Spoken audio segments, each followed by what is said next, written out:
लो। जैसे कि मैंने आपको अभी बताया कि सबसे पहले परिसर का पता लगाएंगे और अति लघुरात्मक में कई बार आपसे परिसर की परिभाषा भी पूछी जा सकती है। परिसर कुछ आंकड़े देकर के, परीक्षण देकर के परिसर कितना होगा ये भी आपसे पूछा जा सकता है। इस सवाल में परिसर कितना होगा, जैसे मैंने आपको अभी बताया था कि सर्वाधिक अंक या परीक्षण कितना है और उसमें से जो न्यूनतम अंक है वो कितना है। अधिकतम आप देखिए ध्यान से, अधिकतम इसमें जो अंक है वो आप पाओगे 86 और न्यूनतम आप पाओगे 61। अधिकतम माइनस न्यूनतम, और इसका जो अंतर आएगा वो आएगा 25। तो अगर आपसे केवल परिसर पूछा जाए लघुरात्मक प्रश्न में या अति लघुरात्मक में, तो आपने केवल इतना ही करना है और उसका मान आएगा 25। इसके बाद आपने 12 का बंटन सारणी, उसके लिए आपको बता दिया गया कि 5 का वर्ग अंतराल रख करके, तो अपने प्रयास करेंगे कि इसी में टेबल बना दी जाए ताकि आंकड़ों को साफ ना करना पड़े। उसी प्रकार सबसे पहले अपने लेंगे वर्ग अंतराल, फिर मिलान चिन्ह, इसके बाद बारंबारता, और आप चाहे तो मध्य बिंदु भी ले सकते हैं।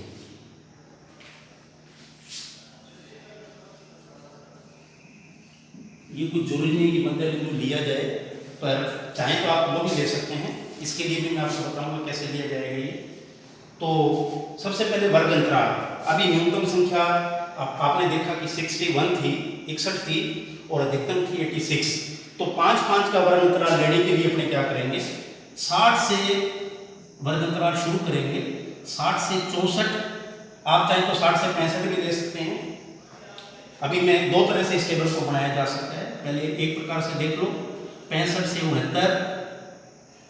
अब आपको दिखने में तो ये 4 का अंतराल लगता है, लेकिन यदि 60 और 64 दोनों परीक्षण को, दोनों अंकों को इसमें लिया जाए, जोड़ा जाए, तो क्या होगा कि ये 5 का अंतर बनता है। इसी प्रकार 65 से 69, 70 से 74, 75 से 79, 80 से 84 और 85 से 89।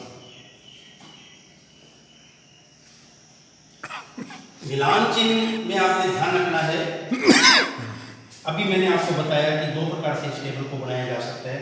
यदि अपने अंतर 60 से 65, 65 से 70, 70 से 75 इस प्रकार से लेते हैं, तो 65 को इस टेबल में नहीं गिनेंगे। यदि 60 से 64 लेते हैं तो ये 5 का अंतर बनता है, फिर 60 भी इसमें काउंट होगा और 64 भी इसमें काउंट होगा। तो आप शुरू से देखिए, 60 से 64 के बीच में मिलान चिन्ह लगाते जाइए। जो अंक 60 से 64 के बीच में आते हैं उनके मिलान लगाइए। 63, इसी प्रकार 61, आगे चलिए 64, मैंने जैसे बताया 64 इसी में काउंट होगा।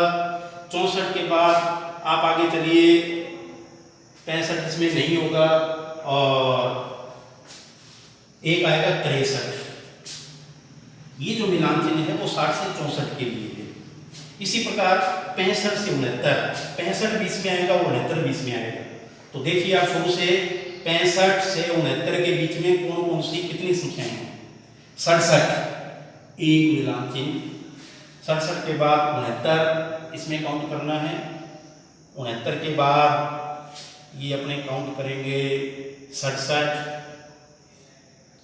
बस यहाँ थोड़ा सा आपको कंसंट्रेट होना पड़ेगा कि कहीं गलत मिलान चिन्ह नहीं लग जाए।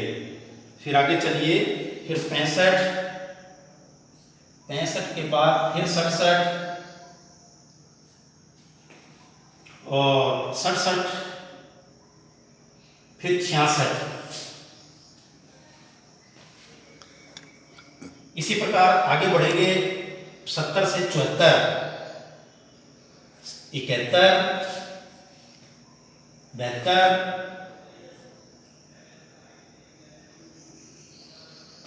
और आगे चलिए, फिर 72, 75 इसमें नहीं आएगा, 72, फिर 72 और 78, 78 के बाद 75 से 79 में 78 के बाद 76, 76 के बाद फिर 76 और इसके पश्चात 78। ये जो मिलान चिन्ह थे ये थे 75 से 79 के वर्ग अंतराल के लिए। फिर है अपने पास 80 से 84। 80 से 84 में आप शुरू से देखिए, हाँ थोड़ा सा कंसंट्रेट होकर के 80 और 20 में आएगा, 84 20 में आएगा। तो सबसे पहला जो प्रेक्षण है, अंक है, वो है 84। मिलान चिन्ह लगाइए। 84 के बाद अपने चलेंगे फिर 80 से 84, हाँ ये 81 20 में आएगा, 82 भी आएगा। फिर शुरू से देखिए, एक बार लगता है कि कहीं कोई परीक्षण छूट गया। 80 से 84, 84 के बाद 81, 81 के बाद 86 और 82। तो एक परीक्षण इसमें ये 81 छूट गया था। और नेक्स्ट है अपने पास फिर 80, 80 के बाद फिर 82 और इसी प्रकार 85 से 89, 85 से 89 में अपने पास केवल एक ही है, 86।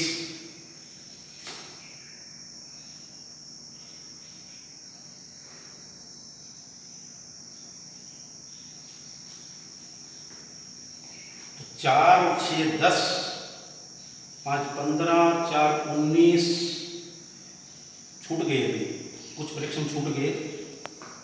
शुरू से देखिए, 60 से 64, 63, 61, फिर 64,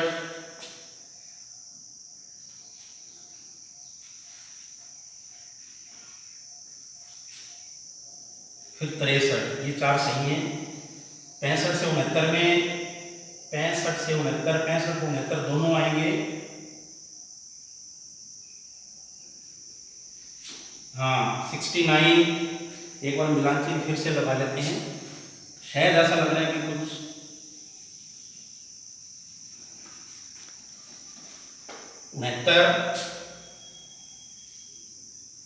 उनहत्तर के बाद 65 से 69, फिर 65, फिर 67, फिर 66,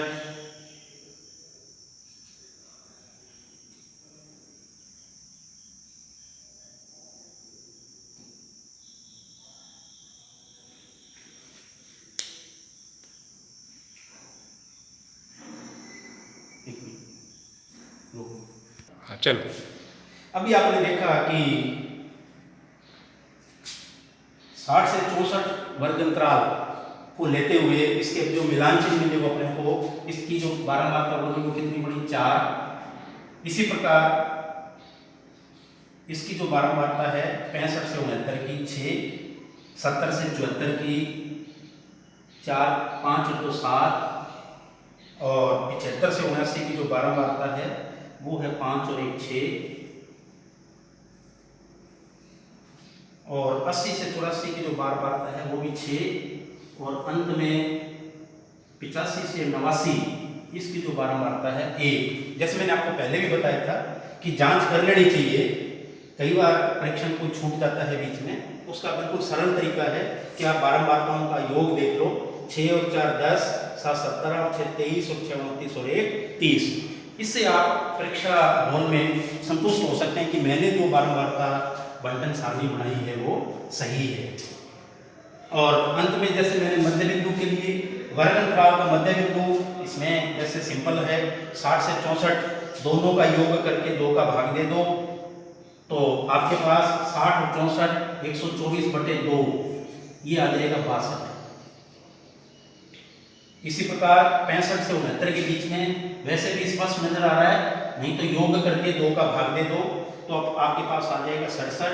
फिर 70 से 74 के लिए 72 और फिर 75 से 79 के लिए 77। और इसका सिंपल सा तरीका है, जब 2 आप कर लेते हो तो 5 के अंतर को इसमें जोड़ते जाओ, 72 और 5 77 और 5 82 और 5 87। इससे क्या होगा, समय की भी बचत होगी और कहीं गलती की संभावना भी बिल्कुल कम हो जाएगी।